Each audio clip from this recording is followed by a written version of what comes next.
దొంగతనమైందా? దొంగతనమైంది. దొంగలు దొరికారు, సొత్తు రికవరీ కాలేదు. 2 టౌన్ పోలీస్ స్టేషన్కి పోక దూరంలో సోనా విజన్ దాంట్లో నైట్ షాప్లో కూర్చొని తెల్లవారు 3:30 పోయింది. రికవరీ 12 ఏళ్ల బాలిక 12 ఏళ్ల బాలికపై గత నెల 6వ తారీఖున అఘాయిత్యం జరిగింది. ఆ బాలిక ఆరోగ్యం క్షీణించిన తర్వాత కేసు నమోదు చేశారు. 7వ తారీఖు నుంచి ఖమ్మం టౌన్ మొత్తం పబ్లిసిటీ అయింది. కానీ దీంట్లో ట్రాన్సాక్షన్ చేశారు. మీరు విచారణ జరిగితే ఆ తీసుకుంటే చేయలేదు. అదే ఇప్పుడు అవును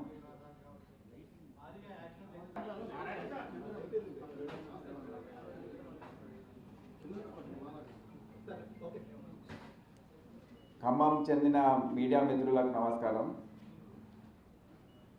జిల్లా పర్యటనలు చేసే భాగంలో నేను ఈరోజు ఖమ్మం కమిషనరేట్ని విజిట్ చేశాను. నిన్న భద్రాద్రి కొత్తగూడెం ప్రాంతంలో పర్యటించాను. అక్కడ సమీక్షలు ఇతర కార్యక్రమాల్లో పాల్గొన్నాను. ఈరోజు కూడా ఖమ్మం హెడ్ క్వార్టర్స్లో కొన్ని కార్యక్రమాలు, మరి ఎస్హెచ్ఓస్ అందరితో, దానిపైన ఉన్న ఆఫీసర్స్, ఏసీపీస్, అడిషనల్ ఎస్పీస్ మరియు సిపి గారితో ఈ నేర సమీక్ష ఏదైతే ఉంటుందో, క్రైమ్ రివ్యూ, మరి జిల్లా ఈ ప్రాంతంలో జరిగిన నేరాల గురించి గత 3 సంవత్సరాలుగా ఏమేం జరుగుతుంది, దేనిపైన మనము దృష్టి సారించాలనే అంశంపైన సమీక్ష చేయడం, ఎస్హెచ్ఓస్, ఇన్స్పెక్టర్స్, ఎస్ఐలు వీళ్ళందరితో వారు ఏమి అనుకుంటున్నారు, వారి కష్టాలు ఏంటి, ఎందుకు చేయలేకపోతున్నారు, కొంతమంది ఎందుకు ఇంత మంచి పని చేసి మంచి ఫలితాలు సాధించగలుగుతున్నారు అనే అంశాలపైన కూడా వారి ఎక్స్ప్లెనేషన్, వారి వివరణ కోరడం జరిగింది. ముఖ్యంగా ఈ క్రైమ్ దాని గురించి చెప్పకముందు 2 నెలల కాలంలో నేను రాష్ట్రంలో ఉన్న ఎస్ఐ దానిపైన ఉన్న అధికారులతో దాదాపు 6,500 మంది ఆఫీసర్స్తో ఒకసారి వీడియో కాన్ఫరెన్స్ నిర్వహించి కొన్ని రోజుల క్రితం మరి ఆ వీడియో కాన్ఫరెన్స్ ఫలితాలు ఏంటనేది రివ్యూ చేయడం అనేది జరిగింది. దీంట్లో ముఖ్యంగా మా మొత్తం పోలీసింగ్ ఏదైతే తెలంగాణలో జరుగుతుందో దాన్ని కొద్దిగా బలపరిచి మీరు ఎఫెక్టివ్గా గట్టిగా పోలీసింగ్ చేసే విధంగా ఏదైతే ప్రజలు పోలీస్ డిపార్ట్మెంట్, పోలీస్ అధికారుల నుండి ఆశిస్తారో ఆ దిశలో పనిచేసే విధంగా ఎన్నో చర్యలు తీసుకోవాలని చెప్పడం జరిగింది. ముఖ్యంగా మా బేసిక్ పోలీసింగ్ అంటాం, అంటే ఏదైతే మాకు అకాడమీలో చెప్తారో ప్రజలకు అతి అవసరమైన అంశాలు కొన్ని ఉంటాయి. రెగ్యులర్గా సీనియర్ ఆఫీసర్లు పోలీస్ స్టేషన్ విజిట్ చేయడము, వాళ్ళ ఉన్న జ్యూరిస్డిక్షన్స్లో కార్యక్రమాలు, కమ్యూనిటీ పోలీస్ పరంగా గ్రామాల్ని, పట్టణాలని విజిట్ చేయడము, అదే కాకుండా అక్కడ వెళ్ళి మా సిబ్బందితో మాట్లాడడం, విజిటింగ్ నోట్ రాయడము, ఇన్స్పెక్షన్లు ఏవైతే ఉంటాయో అవి ప్రోగ్రాం ప్రకారం చేసుకోవడం, మరి వారి ఆఫీసెస్లో ఉన్నప్పుడు ప్రజల్ని కలవడం, పెటిషనర్స్ని కలవడం. అందుకే 3 నుండి సాయంత్రం 5 గంటల వరకు తప్పనిసరిగా రాష్ట్ర వ్యాప్తంగా అందరూ కూడా అందుబాటులో ఉండాలని కూడా ఆదేశాలు ఇవ్వడం జరిగింది. ఇదే కాకుండా మా నేర నియంత్రణ, నేర దర్యాప్తు ఏవైతే చేయాలో దాంట్లో కేసెస్ ఏవైతే నమోదవుతాయో దానికి దర్యాప్తు అనేది ఏ విధంగా చేసుకోవాలి, దాన్ని ఫాలోఅప్ చేసుకోవాలి.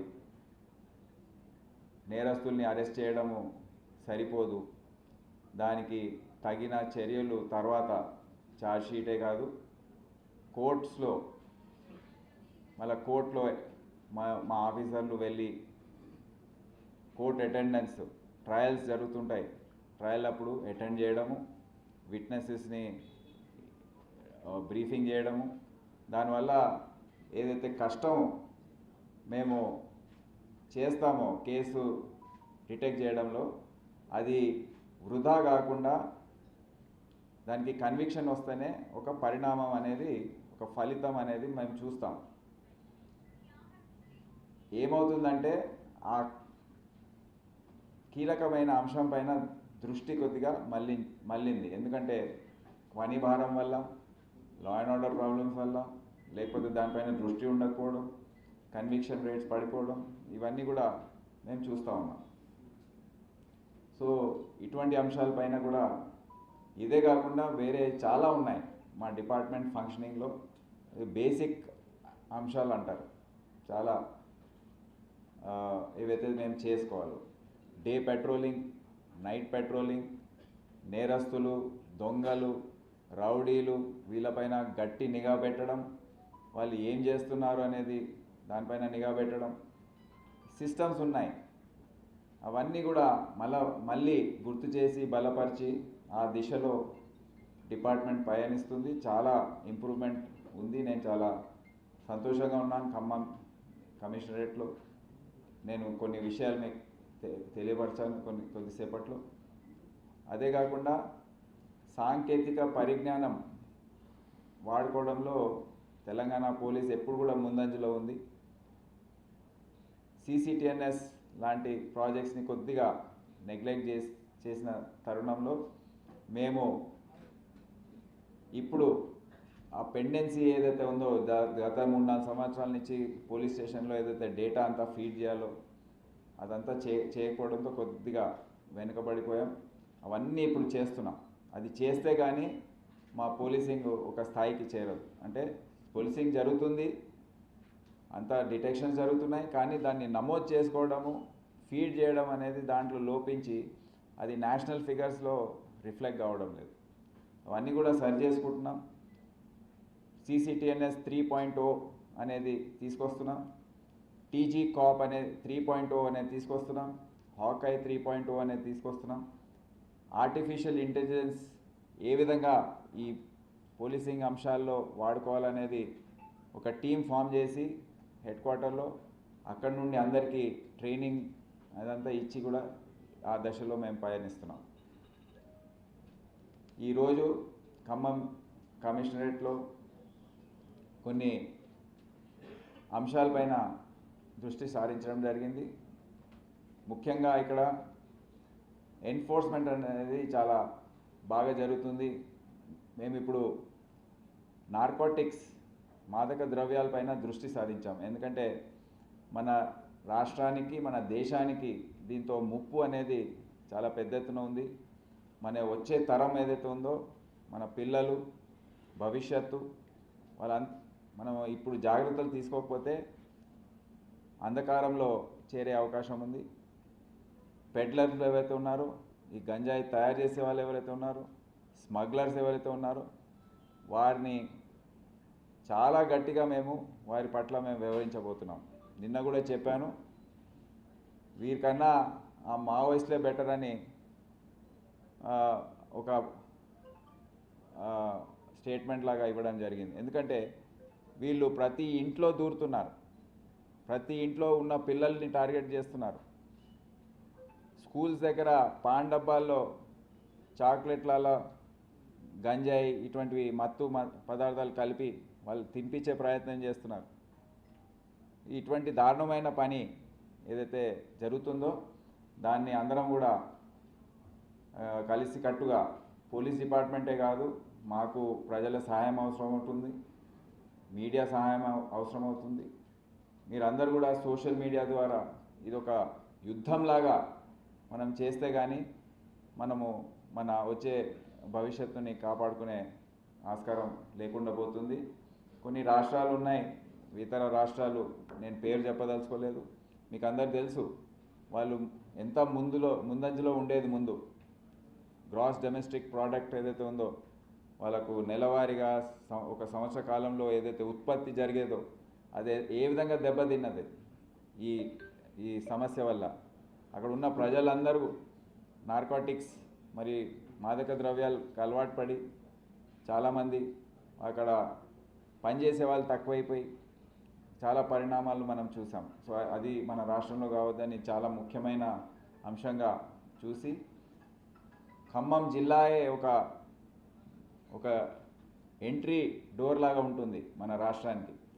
చుట్టుపక్కల ఏపీ, ఒరిస్సా, ఛత్తీస్గఢ్ అటవీ ప్రాంతం నుండి గంజాయి సాగు చేసేవాళ్ళు మళ్ళీ వాళ్ళు ట్రాన్స్పోర్టర్స్గా మారి కొంతమంది పెడ్లర్లు వాళ్ళ తీసుకొచ్చి అనేక పట్టణాల్లో దాన్ని విక్రయించడం ఇదంతా చూస్తున్నాం. సో దానిపైన ఇప్పటికే చాలా గట్టి అందుకే నేను ఈ జిల్లాలకు విజిట్ చేస్తున్నాను. ఏదైతే మన బార్డర్ డిస్ట్రిక్ట్స్ ఉన్నాయో ఆదిలాబాద్, మరి భద్రాద్రి, కొత్తగూడెం, ఖమ్మం, తర్వాత ములుగు, భూపాలపల్లి ఆ ప్రాంతాలకు వెళ్తాను. ఇక్కడ మన రాష్ట్రాన్ని ఒక రక్షణ కవచంలాగా ఇక్కడ మారితే ఈ ఎంట్రీ పాయింట్స్ అన్నీ బ్లాక్ చేయగలిగితే ఇక్కడ ఉన్న నేరస్తులు ఎవరైతే ఉన్నారో దీని పట్ల వారిపైన కఠినంగా వ్యవహరించి వారి ఆస్తుల్ని జప్తు చేసి వాళ్ళని అరెస్ట్ చేసి బీడీ యాక్ట్లో వేయడం ఇటువంటి చర్యలు తీసుకుంటే తప్పకుండా కంట్రోల్ అవుతుందని మేము భావిస్తున్నాం. సో ఈ అంశంలో ఖమ్మం పోలీస్ చాలా మంచి ఫలితాలు సాధించింది, వారికి నా శుభాకాంక్షలు. ఇదే కాకుండా సైబర్ క్రైమ్ అనేది కూడా చూసాము.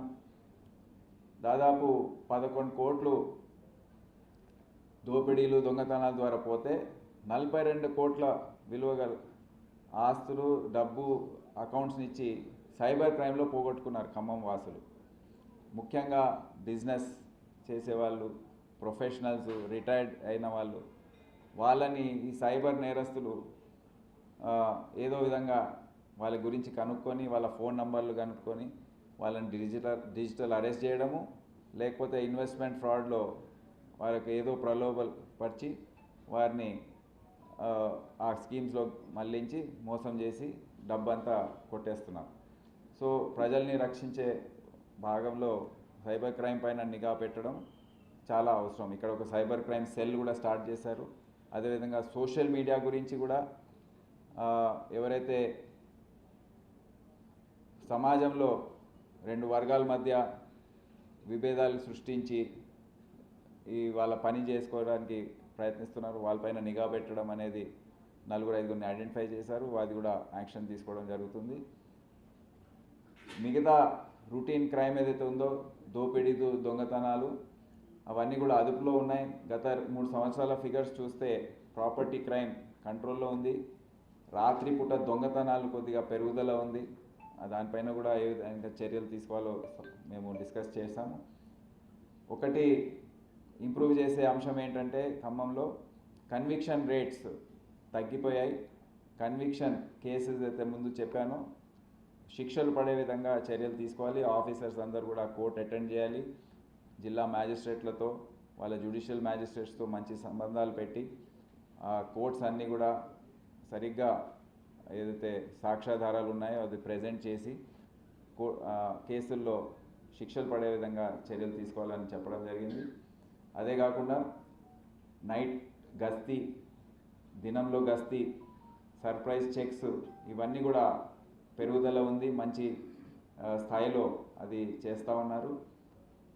ప్లస్ CCTNS సంబంధించిన అంశాలు మేము డేటా ఫీడింగ్ ఏదైతే చేయాలో అది కూడా వాళ్ళు ఖమ్మం జిల్లా ముందంజలో ఉందని గుర్తించాం.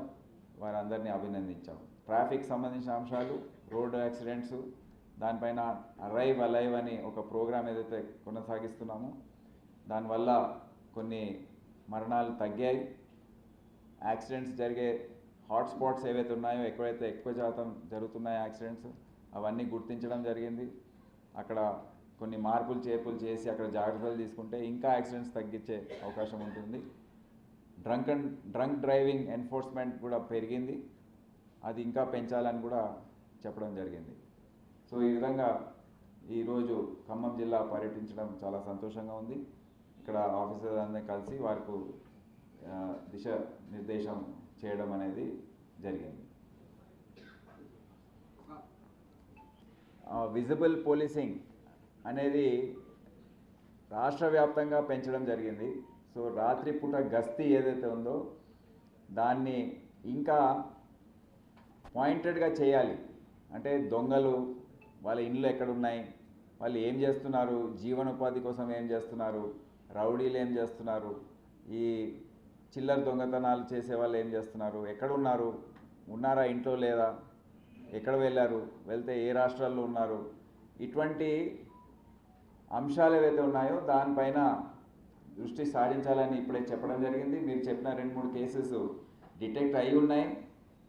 ప్రాపర్టీ రికవరీ అనేది కొన్నిసార్లు జరగదు, కొన్నిసార్లు కొద్దిగా తక్కువ జరుగుతుంది, కొన్నిసార్లు తొందరగా డిటెక్ట్ అవుతే ఎక్కువ జరుగుతుంది. కానీ నేరస్తులు అరెస్ట్ అయ్యారు. రికవరీ కోసం కూడా ఇప్పుడే సిపి గారిని అడిగితే చెప్పారు, ప్రయత్నాలు జరుగుతూ ఉన్నాయి. ఆ బాలిక కేసులో కూడా కొన్ని వేరే అంశాలు కూడా ఉన్నాయని తెలిసింది.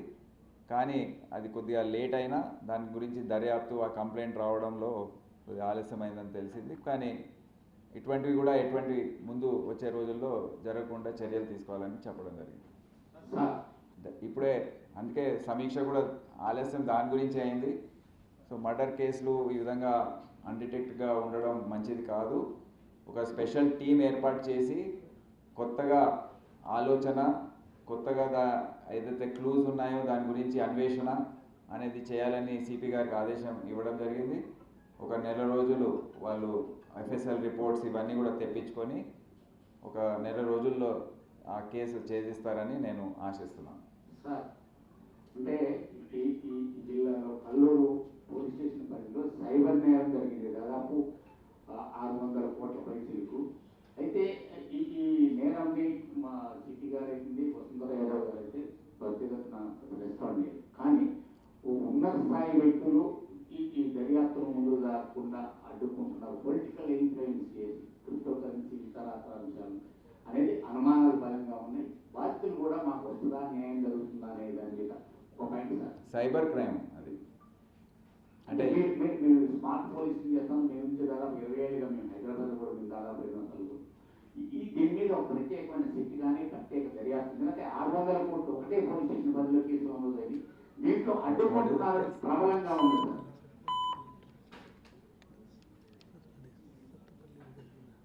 అదే ఆ కార్డ్స్ అన్నీ మీరు అరెస్ట్ చేశారు అదేనా? క్రిప్టో కరెన్సీ అదే అవును.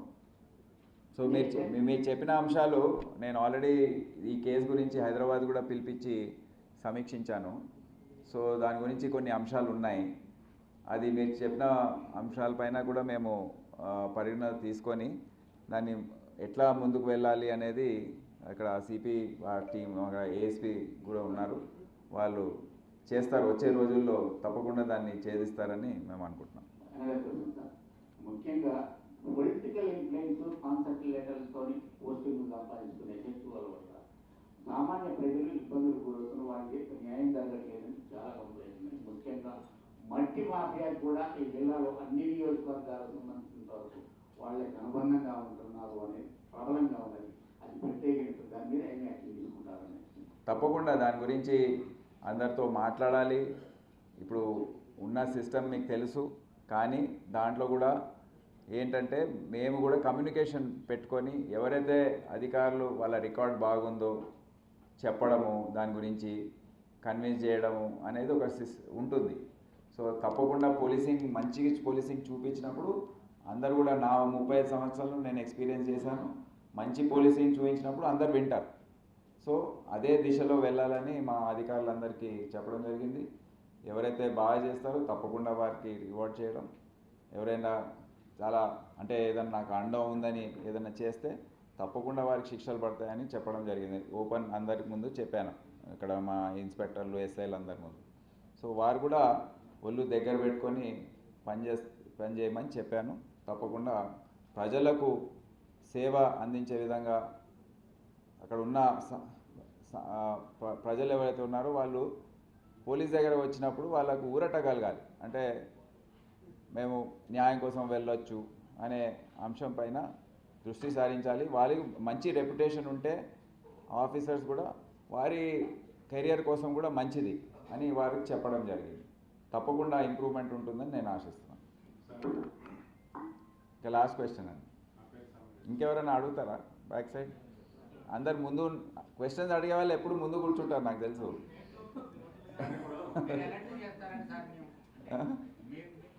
కాదు వెనకాల cyber crime third priority road safety అనేది పెట్టుకున్నాం. అందుకే ఒక కొత్త బ్యూరో, ఒక డిపార్ట్మెంటే స్టార్ట్ చేయబోతున్నాం. Traffic management and road safety bureau of Telangana, tea-Mars అని. అంటే ట్రాఫిక్ అంటే హైదరాబాద్ నుండే మానిటర్ చేయడం జరుగుతుంది. ఏ విధంగా అయితే ఈగిల్ సంస్థ వచ్చిందో, ఏ విధంగా అయితే సైబర్ క్రైమ్ బ్యూరో వచ్చిందో, అదేవిధంగా దీంట్లో ఏంటంటే పట్టణాల్లో ట్రాఫిక్ మేనేజ్మెంట్. ఇప్పుడు ఖమ్మం ఉంది, ఖమ్మం సిపి చెప్పిన ప్రకారం వాళ్ళు చేస్తుంటారు. కానీ చాలామంది అధికారులకు ట్రాఫిక్ ఏ విధంగా మేనేజ్ చేయాలి, ఏ విధంగా మెరుగుపరచాలి, చర్యలు ఏమేమి ఉంటాయి, ఇంజనీరింగ్ ఏమేమి చేసుకోవచ్చు, ఎడ్యుకేషను, దాని ఎన్ఫోర్స్మెంట్ ఏ విధంగా చేయాలనేది ఇక్కడ అవగాహన తక్కువగా ఉంటుంది.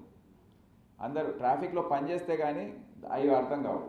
సో ఈ ట్రాఫిక్ ఈ కొత్త బ్యూరో ఏదైతే వస్తుందో దానివల్ల రాష్ట్ర వ్యాప్తంగా ఒక స్టాండర్డైజ్డ్ పద్ధతిలో అందరూ ఒకే విధంగా ట్రాఫిక్ మేనేజ్మెంట్ చేస్తారు.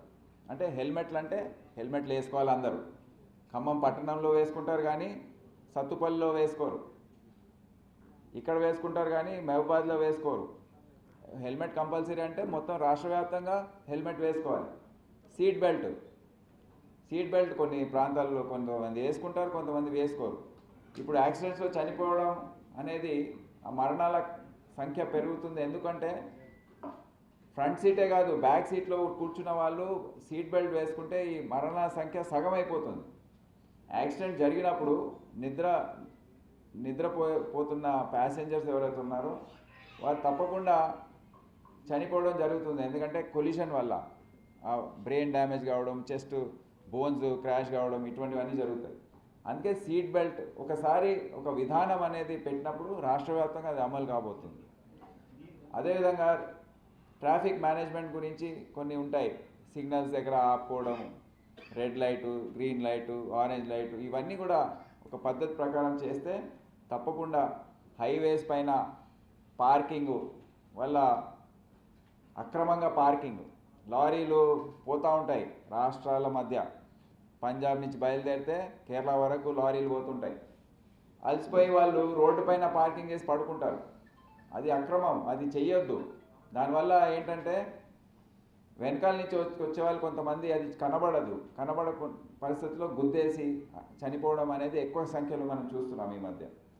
సో ఈ హైవేస్ పైన పెట్రోలింగ్ చేసుకోవడం, హైవే పెట్రోలింగ్, ఇటువంటి అక్రమంగా పార్క్ చేసిన లారీస్ వాహనాల్ని తరలించడం, తోసేయడం, పక్కకు పెట్టేయడం, వాళ్ళని పనిష్ చేయడము, సీజ్ చేయడం, ఈ హైవే పెట్రోలింగ్ అనేది పెంచి ఈ ట్రాఫిక్ యాక్సిడెంట్స్లో మరణాలు తగ్గించి అదే ధ్యేయంలో మేము ఈ బ్యూరోని స్టార్ట్ చేయబోతున్నాం. కొన్ని రోజుల్లో ఇది ఒక రూపకల్పనకు వస్తుంది. దానికి తగిన ఆర్డర్స్ ఇష్యూ చేయడం జరుగుతుంది. దాని బడ్జెట్స్, ఆఫీసర్స్ ఇదంతా కూడా అవసరం అవుతుంది. ఏదైతే గ్రే హౌండ్స్, ఆక్టోపస్ ఏదో మ్యాన్ పవర్ ఆడిట్ ద్వారా మాకు ఇచ్చిన ఫోర్స్లో మేము ఈ బ్యూరోని స్టార్ట్ చేయబోతున్నాం. సార్ నమస్తే సార్, నాగేంద్ర సార్, వేడి న్యూస్ నుంచి. సార్ మీరు ఏసీబీ డీజీగా కూడా చేసి వచ్చారు, మీకు చాలా అపార అనుభవం ఉంది సార్. పోలీస్ శాఖలో ఎస్పెషల్లీ అవినీతి బాగా పెరిగిపోతున్నాం. ఒక 3-4 days బ్యాక్ కూడా ఒక ఆఫీసర్ని పట్టుకుంటే 100+ దొరికినట్టు మీడియాలో చాలా వైరల్ అయింది. మీరు పోలీస్ శాఖలో అవినీతిని ప్రివెంట్ చేయడానికి మీ దగ్గర ప్రణాళిక ఉందా సార్? అంటే ఇప్పుడు ఫర్ ఇన్స్టెన్స్ అందుకే జిల్లా పర్యటనలో అది ముఖ్యాంశంగా రూమ్ లోపల ఒక మా SI and above rank officers ఖమ్మంలో ఉన్న అందరితో మాట్లాడాను. మనం ఎందుకు ఈ యూనిఫామ్ వేసుకున్నాము, మనము ఎంతమందికి ఈ అదృష్టం ఉంటుంది ఈ యూనిఫామ్ వేసుకోవడం అనేది. అదృష్టం మేము మా శాంక్షన్ స్ట్రెంత్ 95,000, 93,000, 4.5 కోట్ల జనాభాలో 93,000 అంటే 0.16%కే ఈ అదృష్టం లభించింది. దాన్ని మనం కాపాడుకోవాలి, ఒక సర్వీస్గా భావించాలి. అనే బోధించడం జరిగింది. ఆ విధంగా లోపల నుండి మనం అనుకుంటే రాగానే ఈ ప్రలోభాలకి లొంగి చేయొద్దు. మీ సర్వీసు 30-35 సంవత్సరాల వరకు నడుస్తూ ఉంటుంది. మీ కెరియర్ గురించి మీరు మీ మొత్తం జాగ్రత్తలు అన్నీ తీసుకొని ప్రజలకు మంచి సేవలు అందించే విధంగా చర్యలు తీసుకోవాలి. అదేవిధంగా పనిచేయాలి. ఏదైతే జీతాలు వస్తున్నాయో దాంట్లోనే జీవించడానికి మనం అలవాటు చేసుకోవాలనేది కూడా వాళ్ళకి బోధించడం జరిగింది. తప్పకుండా ఇదే మెసేజ్ అందరికీ ఇవ్వడం జరిగింది. ఇప్పుడు కూడా వీసీస్లో చెప్పాము, ఇక్కడికి వచ్చి వ్యక్తిగతంగా కూడా చెప్పడం జరిగింది. ఈ అంశం ఎటువంటిదంటే అది వ్యక్తిగతంగా వస్తుంది. సమాజంలో ఉన్న కొన్ని అంశాలతో కొన్ని ప్రెషర్స్తో వస్తుంది. కానీ దానికి అవన్నీ కూడా అధిగమించి మన ఆలోచన తీరు ఈ విధంగా ఉండాలని కూడా వారికి చెప్పడం జరిగింది. ఓకేనండి, థ్యాంక్ యూ. లాస్ట్ ఇప్పుడే చెప్పాను ట్రాఫిక్ పైన. ఇంకా మీరు చెప్పండి. Last question.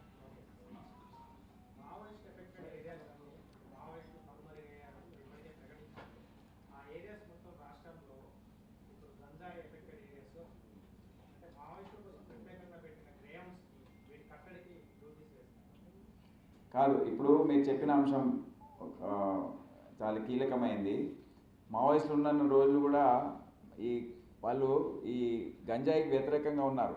సో ఎవరైతే ఈ పండిస్తున్నారో వారిని తీసుకెళ్ళి కొట్టేవాళ్ళు, శిక్షించేవాళ్ళు.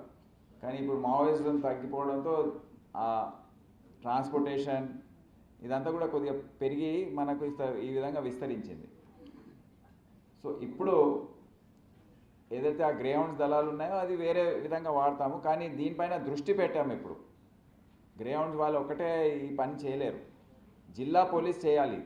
జిల్లా పోలీసు మా ఈగిల్ ఫోర్సు సమన్వయంతో ఇన్ఫర్మేషన్ పెట్టుకొని అనలైజ్ చేసి ఎక్కడి నుంచి వస్తుంది, ఎక్కడ పండిస్తున్నారు, రహదారులు ఏవి, మార్గాలు ఏవి, ఎవరు ఈ మనుషులు, ఆ లింక్స్, ఆ గ్యాంగ్స్ ఉంటాయి.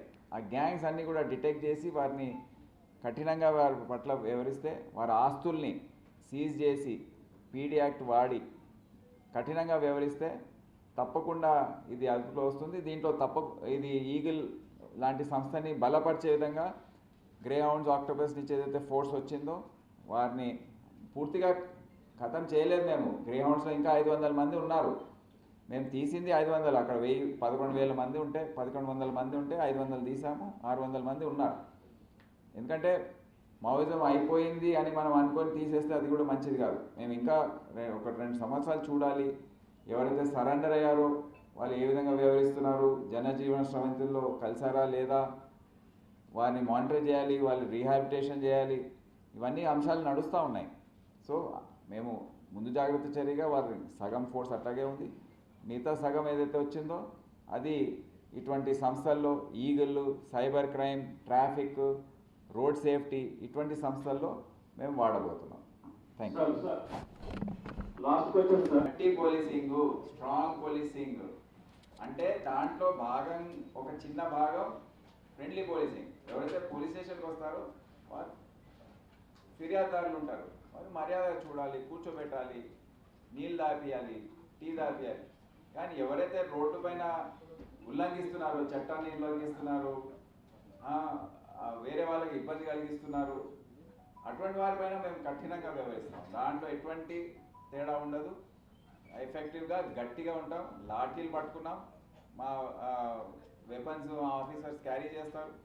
తప్పకుండా యాక్షన్ ప్రజలకు రక్షణ కలిగించే విధంగా చర్యలు. లేదు సార్, లాఠీ పని